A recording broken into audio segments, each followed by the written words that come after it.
Karibu tuendelee na Azam News.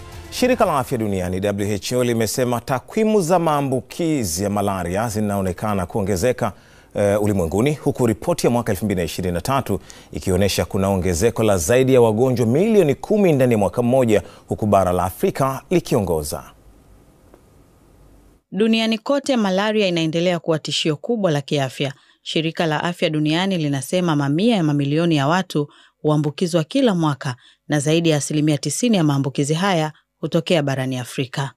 Hata hivyo, serikali ya Tanzania imesema imefanikiwa kudhibiti ugonjwa huu licha ya wataalamu wa afya kusema bado changamoto zipo katika maeneo yenye joto na mvua zisizo na mpangilio.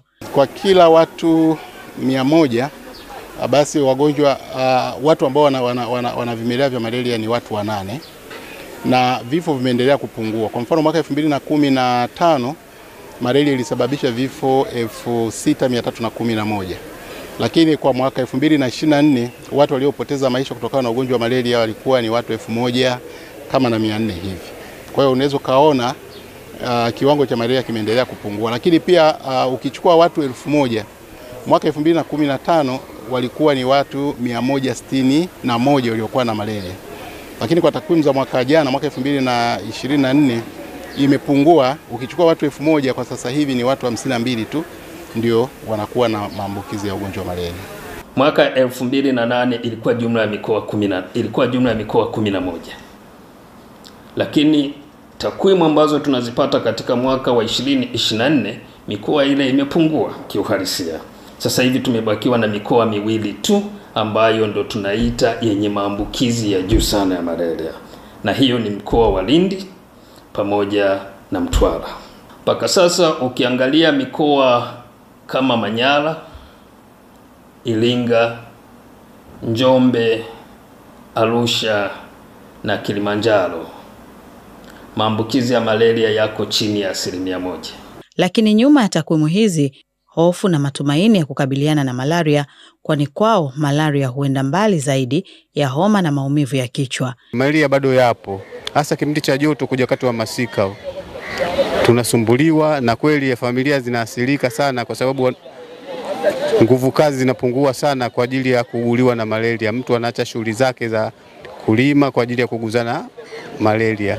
Kutokana na ile elimu ya kutumia vyandarua, lakini pia usafi wa mazingira, lakini pia kuepuka maji yaliyotuama ambayo yanasababisha mazalia ya mbu. Ile elimu imewafikia naweza kusema kwa asilimia kubwa, kwa sababu tunaona ni kwa namna gani mtu anathamini mtoto wake au familia yake ilale kwenye chandarua bora. Tuliletewa vyandarua vingi.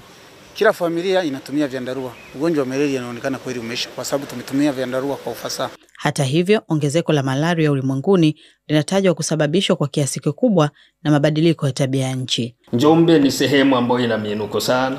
Kilimanjaro maeneo yako miinuko sana. Dodoma au sio miinuko, lakini ni maeneo ambalo joto lake liko la juu sana. Sasa unapokuwa na maeneo ambayo yana miinuko, ina maana kwamba kiwango chake cha joto pia ni kidogo sana.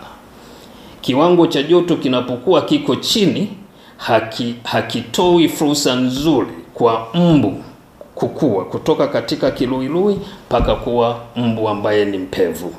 Joto likiwa chini sana inamfanya mbu achelewe kutoka hatua yake anayokuwa kwenye maji mpaka afike umri ule ambao anaweza kuruka na kuweza kuanza kumuuma mtu na kuambukiza malaria. Katika vita dhidi ya malaria, matumaini bado yapo. Hata hivyo, bado watu wote ulimwenguni, Tanzania ikiwemo, wanaitwa kushiriki mapambano dhidi ya malaria, wakati ambapo dunia ikikabiliwa kwa kiasi kikubwa na athari za mabadiliko ya tabia ya nchi. Sheila Mkumba, Azam News.